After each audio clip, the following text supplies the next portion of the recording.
Elle s'appelait Claire Roussel, et tout chez elle semblait sincère. Ses yeux, d'un vert profond, paraissaient lire l'âme de ceux qui la croisaient, et son sourire discret avait ce pouvoir rare de désarmer les sceptiques. Elle portait des chemises de lin blanche, toujours parfaitement repassées, et parlait doucement, avec des pauses mesurées, comme si chaque mot portait un poids.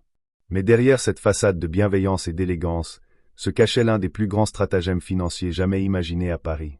Son idée était née un soir d'ennui, dans son petit appartement du 11e arrondissement. 38 ans, divorcée, sans enfant, elle vivotait entre 2 emplois alimentaires et un rêve brisé d'avoir un jour dirigé une fondation reconnue. Alors elle décida de tout créer de toutes pièces, un toit pour demain, une association humanitaire dédiée à du moins sur le papier, à la construction de logements pour femmes victimes de violences. Le nom était parfait, la cause noble, les visuels bouleversants. Elle créa un site internet d'une beauté saisissante, avec des photos volées à d'authentiques ONG en Afrique du Sud, une vidéo touchante montée avec soin, et surtout, un discours d'une puissance émotionnelle rare.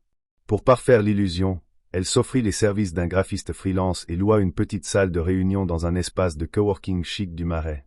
Elle commença par organiser des conférences intimistes, où elle parlait avec émotion des femmes de l'ombre, ces survivantes oubliées des conflits, qu'elle disait avoir rencontrées là-bas, sans jamais nommer les lieux. Sa voix tremblait, elle versait parfois une larme, et chaque auditeur, même le plus dur, sortait bouleversé. Très vite, les premiers investisseurs apparurent. Un cabinet de gestion de patrimoine offrit un premier chèque de 20 000 €, à condition de figurer parmi les partenaires officiels. Un ancien député en retraite versa 50 000 € pour soutenir l'espoir féminin.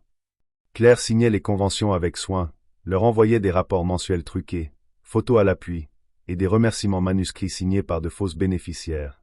Elle inventa des prénoms, des histoires, des anecdotes de chantier, et alimentait régulièrement les réseaux sociaux avec des images poignantes d'enfants jouant devant des maisons récemment construites. Pour crédibiliser son projet, elle monta un système bancaire complexe, avec des comptes offshore transitant par le Luxembourg, puis Chypre, avant d'atterrir sur un compte à son nom, sous un pseudonyme, aux îles Caïmans. Pendant presque 2 ans, elle vécut comme une mécène respectable. Elle fut invitée à plusieurs galas, reçue sur France 3 pour parler du « nouveau visage de la solidarité », citée dans un article de Libération, et même approchée par un grand groupe immobilier qui voulait s'associer à son image. Elle acheta un loft discret à Montmartre, s'offrit des robes de créateur, une voiture électrique dernier cri, et prenait soin d'effacer toute trace pouvant remonter à son passé modeste. Elle n'avait plus de parents, plus d'amis proches, seulement des contacts professionnels qui la couvraient d'éloges. Tout aurait pu continuer ainsi si elle n'avait pas croisé le chemin d'Alexandre Ménard, un jeune journaliste d'investigation au Monde. Il assista à l'une de ses conférences et, troublé par la justesse de son discours, décida de lui consacrer un portrait. Il l'interviewa longuement, la suivit sur le terrain enfin, dans ce qu'elle lui montra, et fut d'abord séduit par son aura. Mais un détail l'intrigua, une des photos qu'elle présenta comme étant d'un chantier en Angola lui semblait familière. Il fit des recherches, et découvrit qu'elle avait été prise par un photographe de l'UNICEF en 2015, pour un projet totalement différent. À partir de là, il gratta, discret, méthodique. Il tenta de contacter les partenaires locaux mentionnés par Claire. Aucun n'existait. Il appela les numéros listés sur le site, tous renvoyaient vers des boîtes vocales vides ou des faux noms. Il traça les flux financiers, retrouva les virements vers des destinations suspectes, et commença à assembler un puzzle terrifiant. Mais au lieu de publier directement, il décida de la confronter. Un matin de février, il l'attendit à la sortie d'un café solidaire du 3e où elle donnait une nouvelle conférence. Il la regarda droit dans les yeux, lui tendit une enveloppe contenant tous les éléments qu'il avait rassemblés, et dit seulement « Je te laisse 24 heures. Dis-moi la vérité. » Claire pâlit. Elle prit l'enveloppe, monta dans sa voiture, et disparut. Le lendemain, elle ne donna plus signe de vie. Pas d'appel, pas de message. Alexandre publia l'article, titré sobrement « Une imposture nommée Claire Roussel ». Le scandale éclata comme une bombe. Les investisseurs portèrent plainte. Le fisc lança une enquête. La police judiciaire entra dans la danse. Mais Claire semblait s'être évaporée.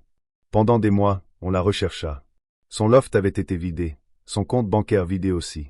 Elle avait laissé un mot, griffonné à la hâte sur un vieux carnet. Ce monde ne récompense pas la vérité, seulement ceux qui la jouent bien. Certains disent l'avoir vue à Lisbonne, d'autres à Dubaï, dans un restaurant huppé. Aucune trace formelle. Elle était devenue une légende, une ombre, une femme qui avait séduit Paris avec un mensonge parfaitement cousu. Et quelque part, dans une ville inconnue, elle vit peut-être encore, sous une autre identité, en train de monter un nouveau projet, une nouvelle cause, un nouveau rêve tissé d'illusions, attendant simplement de trouver un autre regard naïf à conquérir.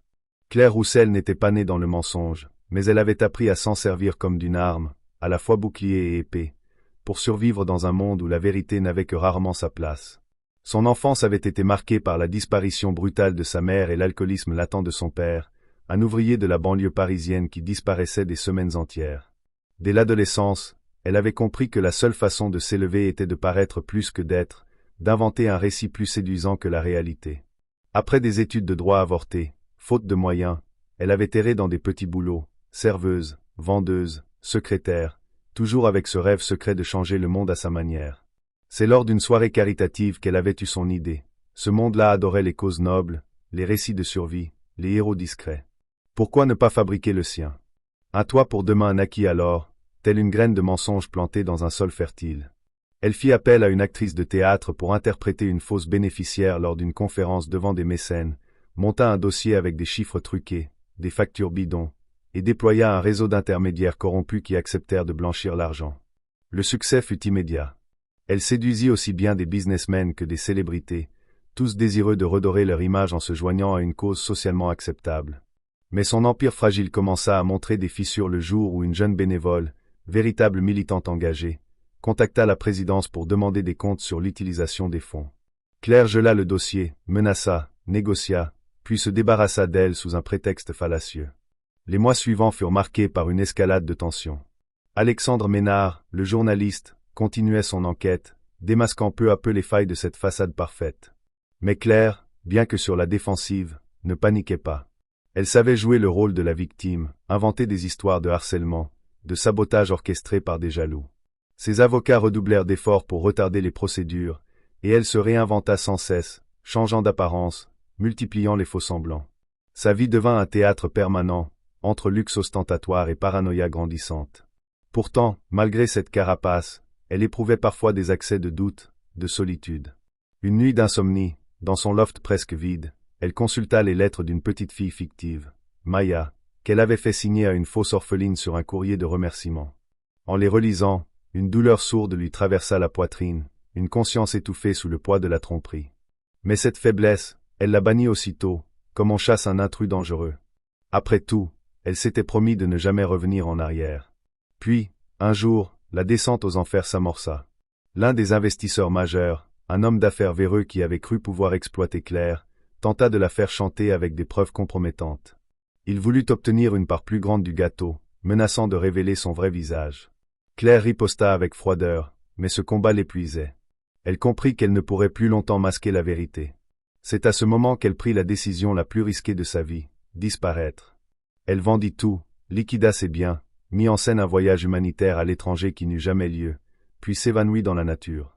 Pendant des mois, la presse la traqua, les réseaux sociaux s'emballèrent, mais aucune photo, aucun témoignage ne parvenait à confirmer son lieu de résidence. Elle était devenue un fantôme, un mythe moderne. Pourtant, dans l'ombre, elle continuait à œuvrer. À Lisbonne, elle s'était liée à un groupe de hackers idéalistes qui cherchaient à redistribuer la richesse mondiale, utilisant ses talents de manipulation pour lever des fonds sous de fausses identités. Dans un café discret, elle échangeait des informations, forgeait de nouvelles alliances, tout en restant distante, froide, presque inhumaine. Le temps avait effacé son visage, mais pas sa détermination.